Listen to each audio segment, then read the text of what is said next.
Michaela a commencé avec les sons mortels et assourdissants de la guerre. Après avoir perdu ses deux parents, cette pauvre fille a été adoptée par une femme qui a changé sa vie. Près de 3 décennies plus tard, Michaela a remercié sa mère en lui réservant une surprise qui vous laissera sans voix. Elle est née dans un foyer musulman en Sierra Leone le 6 janvier 1995. Ses parents l'ont appelée Mabinti Bangura. Mais à l'époque de sa naissance, une guerre civile sévissait dans le pays. Malheureusement, il n'a pas fallu longtemps pour qu'elle perde ses 2 parents. Son père a été assassiné pendant la guerre, tandis que sa mère est morte de fièvre et de faim. À un très jeune âge, elle était déjà devenue orpheline. Après le décès de ses parents, elle a emménagé chez son oncle. Mais celui-ci l'a considérée comme un fardeau et l'a donnée en adoption. À l'orphelinat, elle a été maltraitée par les travailleurs sociaux qui lui ont attribué le numéro 27, un numéro qui désigne l'enfant le moins aimé de l'orphelinat.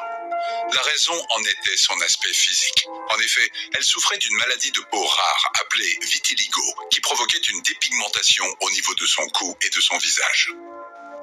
Malheureusement, à cause de son apparence différente de celle des autres enfants, elle a dû faire face à de nombreuses brimades et préjugés.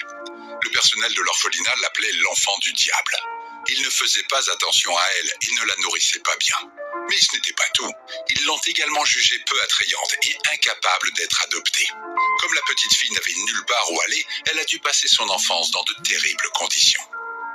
Heureusement, elle a trouvé du réconfort auprès d'une autre fille noire de l'orphelinat. Étonnamment, cette fille s'appelait également Mabinti et portait le numéro 26.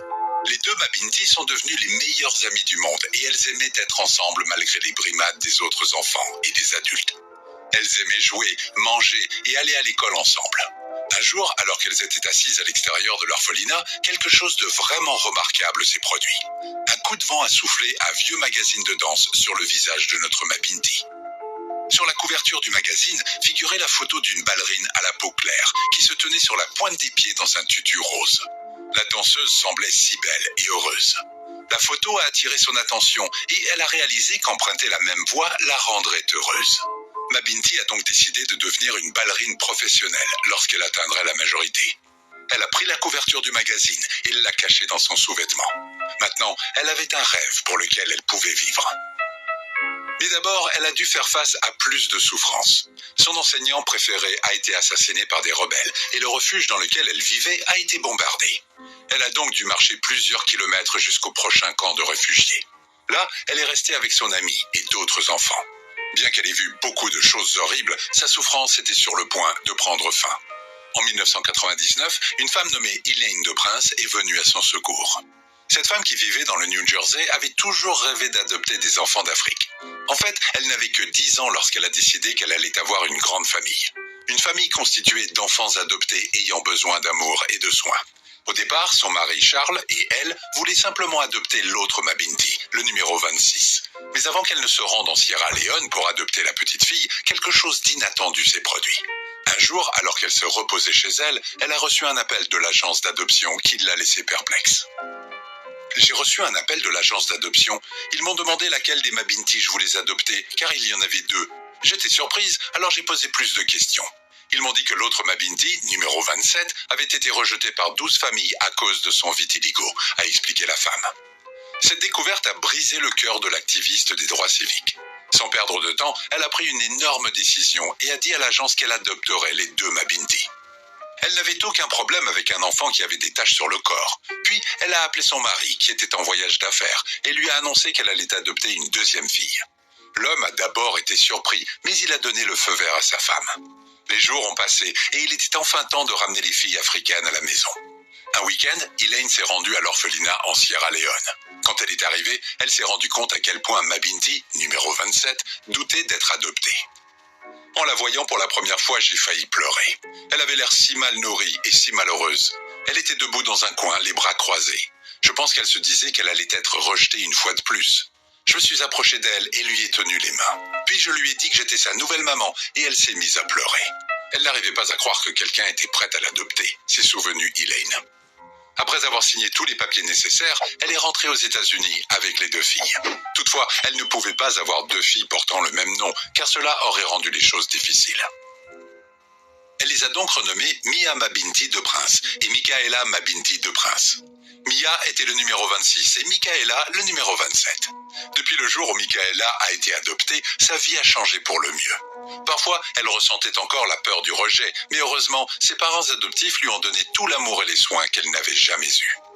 Il y avait subitement tellement d'amour. Je n'avais jamais été entouré de gens comme ça. Je n'ai jamais eu à m'inquiéter de quoi que ce soit et j'ai reçu le meilleur traitement de la part de mes parents adoptifs, a expliqué Michaela.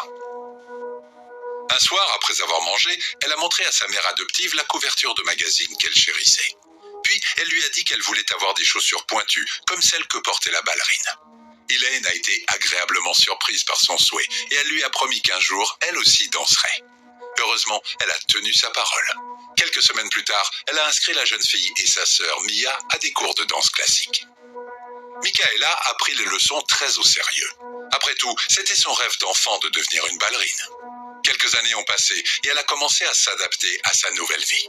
Elaine était toujours là pour elle. Elle teignait et modifiait ses costumes pendant des heures pour qu'ils soient adaptés à son teint. Michaela s'améliorait chaque jour durant ses cours de danse. Toutefois, elle avait toujours son problème d'insécurité quant à son apparence. Plus précisément, elle était très inquiète de l'état de sa peau. Néanmoins, elle était déterminée à prouver quelque chose à tous ceux qui doutaient d'elle. Elle était impatiente d'effectuer sa première danse devant un grand public. Enfin, le jour de son tout premier spectacle est arrivé.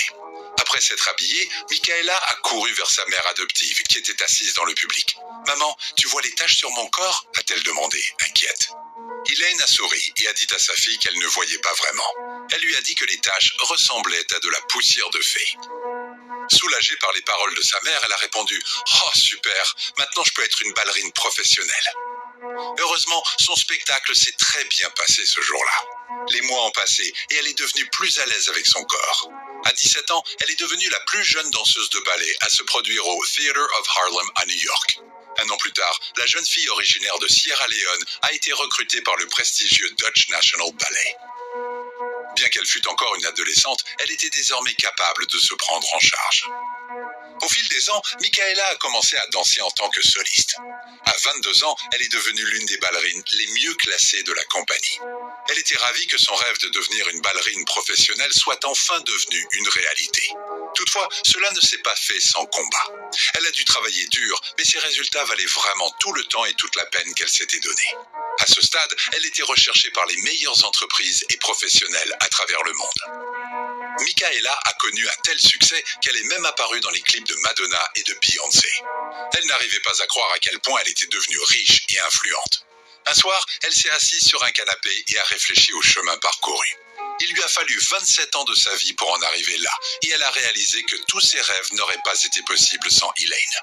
Alors, voici comment la jeune fille l'a remerciée. Dès qu'elle avait du temps libre, elle voyageait avec sa mère adoptive et lui achetait des cadeaux. Parfois, elle se rendait dans une autre ville et y passait des semaines ensemble. Mais ce n'était pas tout ce qu'elle faisait. Elle lui a aussi acheté une belle voiture. Elaine n'en revenait pas de la façon dont sa fille l'a traitée, et elle était heureuse d'avoir une fille qui, de toute évidence, l'aimait beaucoup et lui était reconnaissante pour son soutien indéfectible. Aujourd'hui, Michaela est ambassadrice de War Child, une institution qui cherche à améliorer le bien-être des enfants vivant dans des zones de conflits armés et de violence. Que pensez-vous de l'histoire de Michaela ? Avez-vous déjà fait quelque chose de spécial pour remercier vos parents pour leur amour envers vous ? Dites-le nous dans les commentaires.